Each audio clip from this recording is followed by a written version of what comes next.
actually do this. Let's say we need to buy a new computer for Krishna.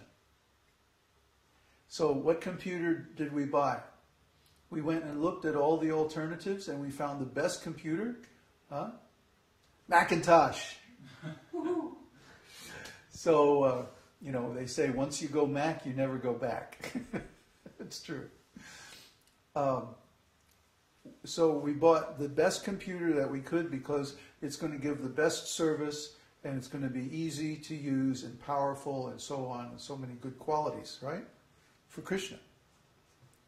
Okay, so when Arjuna is a king has to be married. Why? Because he has to produce sons. He has to have a dynasty. Okay? So who does Arjuna want to marry? He doesn't want to marry any ordinary girl.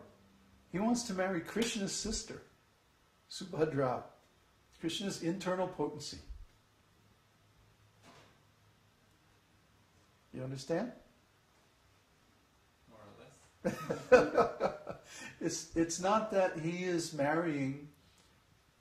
Well, of course he's getting a lot of personal pleasure out of this.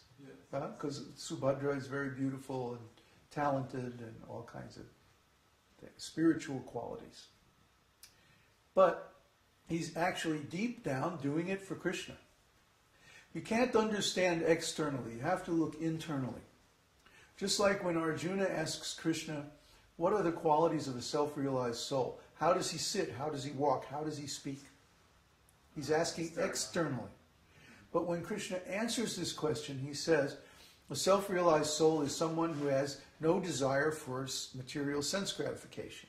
He's talking about consciousness.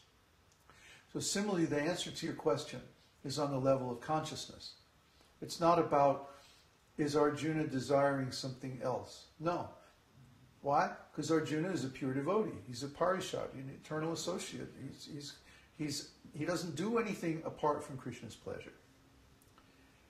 You see. So when Arjuna saw that, first of all, Subhadra was interested in him, and second of all, Krishna approved of it, this is like win-win-win. He gets to marry the most qualified princess, and he gets to do his thing as a kshatriya, right? And Krishna is pleased. It's like perfect, great, let's do it. You see, just like if you want to buy if you want to buy a computer for Krishna, then you buy the best computer that you can find. You see?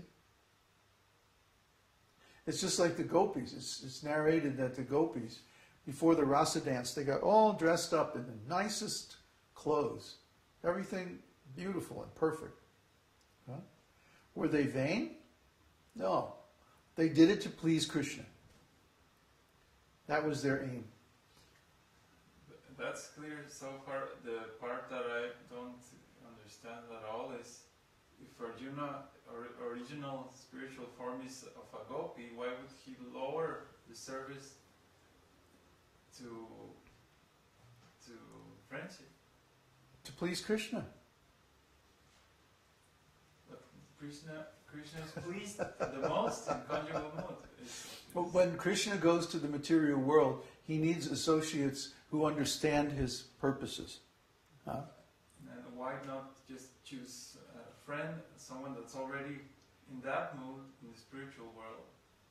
You see? Because Krishna, when he does his Dvorka Leela, he wants to be in association with devotees who understand his Vrindavan pastimes. Why does Krishna, this is so cool, because that's why I named him Uddhava. You have to understand. Why did Krishna send Uddhava to Vrindavan with a message to the gopis? Because he appreciates. Who appreciates?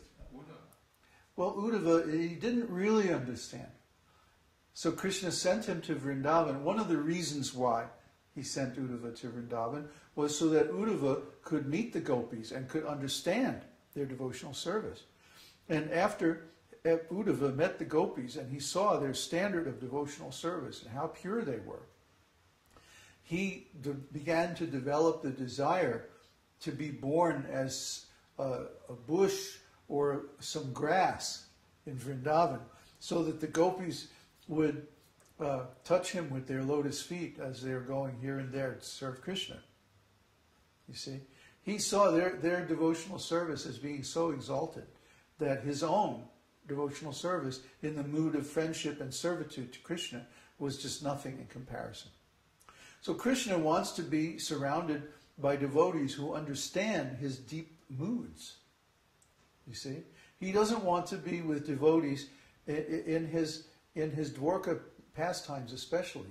He wants to be surrounded with devotees who understand where he's coming from. Why he sometimes gets these tremendous nostalgic moods for Vrindavan.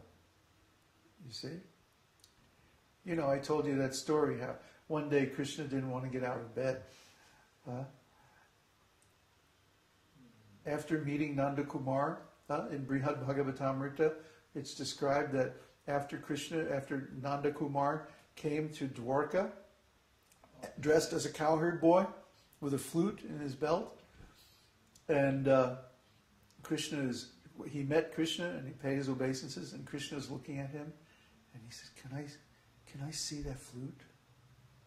And Nanda Kumar gives Krishna the flute, and Krishna is just looking at the flute like this, and then he says, "The assembly is adjourned," and he goes off to his room, closes the door, and the next morning he didn't want to get out of bed. Where's Krishna? What's going on? See? Krishna was in this deep mood of Vrindavan. It's like, that's Krishna. You see? And when he's in Dwarka, he's really out of his element. He doesn't feel fully at home. So devotees like Uddhava and Balaram is there, see? And Arjuna, he's actually a gopi from Vrindavan, you see? They can understand Krishna's moods, and when he gets like that, then they can make some arrangement to please Krishna and bring him out of it, so he can continue his Dwarka Leela. You look like you sort of understand, but you don't really understand. Okay. Just the next thing is, why would Krishna get out of that mood at all? Get out of what mood? For separation, the experience of rasa of separation. Get out of what mood? The conjugal mood. Why would he get out of Dwarka, and go. Oh, he's never out of the conjugal mood. He isn't. No, externally he goes to Dwarka and becomes a great king. But he's still in that mood. But he's still in Vrindavan mood. He's always in Vrindavan mood. I see. Yeah.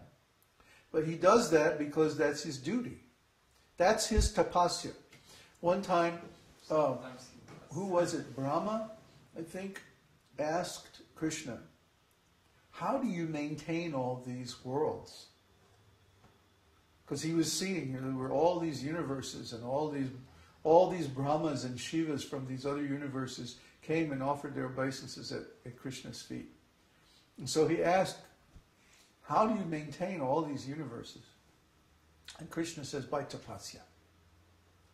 By tapasya I create everything. By tapasya I maintain it. And by tapasya I destroy it and merge it again into the principle of creation. By tapasya alone I maintain all these living entities. And by tapasya I become everything and I make everything happen. By tapasya alone. Just like you, Brahma, at the beginning of the universe, you perform tapasya, and then by that tapasya you acquire the power to create the material universe from the elements that I emanate. You see? So tapasya is actually the key to all power.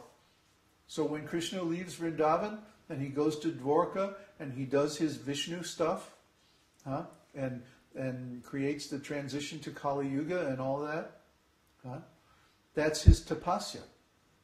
He does that out of duty, apparently, to his parents, Vasudeva and Devaki. Vasudeva and Devaki. Yeah, okay. Vasudeva and Devaki. So that's Krishna's tapasya. See? And then when his tapasya is finished at the end, then he again manifests his four-armed form, and then he disappears from this world. You see? So this is Krishna's tapasya. So by tapasya, also his devotees come with him to this material world, and they adopt various roles. Consider, for example, Lord Chaitanya's pastimes. In Lord Chaitanya's pastimes, Arjuna manifests as Ramananda Rai. Ramananda Rai is one of Lord Chaitanya's intimate associates